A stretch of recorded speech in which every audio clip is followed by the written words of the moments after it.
OYO, Zomato, Paytm, मामा अर्थ, Lenskart सबने एक छोटी सी आइडिया से शुरुआत की थी। लेकिन क्या आप जानते हो कि ये इतने बड़े यूनिकॉर्न बनने से पहले 5-6 अलग फंडिंग के स्टेज को क्रॉस किया है। आइडिया से लेकर आईपीओ तक हर स्टेज पर नए इन्वेस्टर, उनके साथ नए टर्म और नए चैलेंजेस फेस करना, ये सब कुछ इस एक वीडियो में समझने वाले हैं आप। स्टार्टअप फंडिंग से लेकर के आईपीओ के फंडिंग तक का जो 5-6 स्टेप होता है। तो हेलो दोस्तों, मेरा नाम सी सूर्य प्रताप चौरसिया और इस वीडियो में आपका स्वागत करता हूं। इस वीडियो को लास्ट तक देखिएगा, आपका कोई भी स्टेज मिस नहीं होना चाहिए, नहीं तो आप कंफ्यूजन में आ सकते हैं। और वीडियो पसंद आए तो लाइक करके चैनल को भी सब्सक्राइब कर लीजिएगा और बेल आइकन को दबा लीजिएगा अगले वीडियो आप तक पहुंचने के लिए। तो अगर आप एक एस्पायरिंग एंटरप्रेन्योर हो या इन्वेस्टर हो जो स्टार्टअप में पैसा लगाना चाहते हो, तो ये वीडियो आपके लिए रोड मैप साबित हो सकता है। तो हर स्टेज पर हम देखेंगे कि पैसा कहां से आता है, कितना आता है और इन्वेस्टर को कितना रिटर्न मिलता है। तो चलिए शुरू करते हैं स्टेज नंबर 1 से, जिसको हम आइडिएशन या बूटस्ट्रैपिंग बोलते हैं। तो हर स्टार्टअप की शुरुआत होती है एक आइडिया से। यहाँ तक सब कुछ फ्री होता है। फाउंडर अपने पर्सनल सेविंग्स लगाता है या फैमिली और फ्रेंड से पैसा लेकर के थोड़ा थोड़ा अपने बिजनेस में लगाता है। यहाँ पर फोकस होता है प्रोडक्ट बनाना, मार्केट रिसर्च करना और proof of concept banana. For example, Baiju के फाउंडर ने अपने ट्यूशन अर्निंग से इनिशियल मॉडल बनाया है, दैट्स बूटस्ट्रैपिंग। तो बूटस्ट्रैपिंग में कंट्रोल फाउंडर के पास रहता है, कोई एक्सटर्नल इन्वेस्टर नहीं होता है वहाँ पे।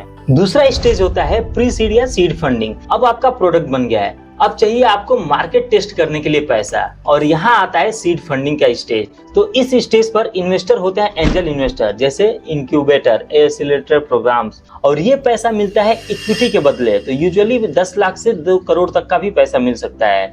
फॉर एग्जाम्पल, मामा अर्थ ने अपनी सीड फंडिंग में एंजल इन्वेस्टर से पैसा उठाया था to build their product line. तो सीड राउंड में इन्वेस्टर आइडिया के पोटेंशियल पे बेट लगाता है, ना कि प्रॉफिट पे। स्टेज नंबर 3 में अब स्टार्टअप के पास वर्किंग मॉडल हो गया है, थोड़ा ट्रांजैक्शन भी है। तो अब बात होती है ग्रोथ की। इस स्टेज पर आता है सीरीज ए राउंड की फंडिंग, और यहाँ पर इन्वेस्टर होते हैं वेंचर कैपिटल फर्म्स, जैसे ये सारे नेम जो आपको स्क्रीन पे दिख रहे हैं। और इनका पर्पज होता है टीम एक्सपेंड करना, मार्केटिंग करना है, रेवेन्यू जनरेट करना। फॉर एग्जाम्पल, जोमेटो ने अपना सीरीज ए की फंडिंग इस कंपनी से उठाया था, जिनका मेन मकसद था प्रोडक्ट और रीच दोनों बढ़ाना। अब स्टेज 4 पर सीरीज बी और सी की फंडिंग आती है। तो अब स्टार्टअप ग्रो कर रहा है, ब्रांड भी बन गया है, अब चाहिए एक्सपेंशन कैपिटल। तो सीरीज बी में मार्केट एक्सपेंड करने के लिए, सीरीज सी में ग्लोबल प्रेजेंस और एक्विजिशन करने के लिए फंडिंग मिलती है।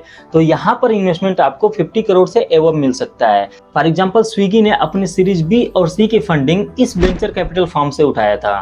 तो इस स्टेज पर वैल्यूएशन हाई होता है, लेकिन फाउंडर के शेयर भी डाइल्यूट होने लगते हैं। स्टेज नंबर 5 पे आता है प्री आईपीओ या लेट स्टेज फंडिंग। तो जब स्टार्टअप मैच्योर हो जाता है और आईपीओ की तैयारी करता है, तो उसे कहते हैं प्री आईपीओ की फंडिंग। और यहाँ पर इन्वेस्टर होते हैं large venture capital firms, private equity firms और इंस्टीट्यूशनल इन्वेस्टर। इनका ऑब्जेक्टिव होता है बैलेंस शीट स्ट्रॉन्ग करना और आईपीओ के लिए प्रिपरेशन करना। आप हर दूसरे आईपीओ में देखे होंगे कि वहाँ पर प्राइवेट इक्विटी यानी कि प्राइवेट प्लेसमेंट के तौर पे या राइट्स इश्यू के तौर पे कंपनी में फंड इन्फ्यूज हुए रहते हैं प्री आईपीओ के टाइप पे। तो वहां से आप देख सकते हैं। तो इसका रेफरेंस आपको डीआरएसपी यानी ड्राफ्ट रेड हेरिंग प्रोस्पेक्टस में मिल जाएगा। ये वही डॉक्यूमेंट होता है जिसमें कंपनी अपने फाइनेंशियल और बिजनेस डिटेल्स डिस्क्लोज करती है आईपीओ के लिए। और फाइनली आता है सबसे बड़ा माइलस्टोन, आईपीओ का स्टेज। यहाँ स्टार्टअप एक लिस्टेड कंपनी बन जाता है और पब्लिक से पैसा उठाता है, जिसका ऑब्जेक्टिव एग्जिस्टिंग इन्वेस्टर को एग्जिट दिलाना हो सकता है और कंपनी को एक्सपेंशन करने के लिए फंड लेना हो सकता है।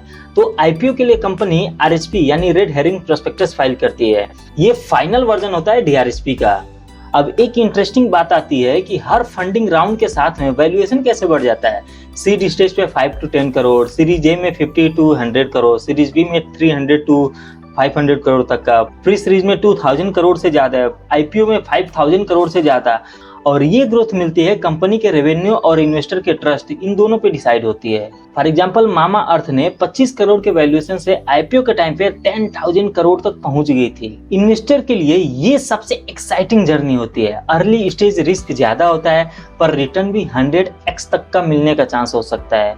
और लेटर स्टेज सेफ तो होता है, लेकिन रिटर्न मॉडरेट होता है। सो हर स्टेज के इन्वेस्टर का गोल अलग अलग होता है। एंजल चाहते हैं ग्रोथ, पीई चाहते हैं स्टेबिलिटी। तो दोस्तों, स्टार्टअप फंडिंग एक मैराथन होता है, स्प्रिंट नहीं। आइडिया से लेकर के आईपीओ तक के रास्ते में जो 6 इंपॉर्टेंट पिट स्टॉप्स आते हैं, bootstrapping, seeds, series A, B, C, pre IPO और आईपीओ, हर स्टेज एक लर्निंग होता है और हर इन्वेस्टर एक स्टोरी का पार्ट बन जाता है। तो अगर ये वीडियो आपको हेल्पफुल लगा हो तो लाइक करके सब्सक्राइब जरूर कर दीजिएगा और अपने दोस्तों के साथ भी शेयर जरूर कर दीजिएगा। तो मिलते हैं ऐसे ही नेक्स्ट अमेजिंग इन्फॉर्मेटिव वीडियोज में। तब तक के लिए जय हिंद, जय भारत।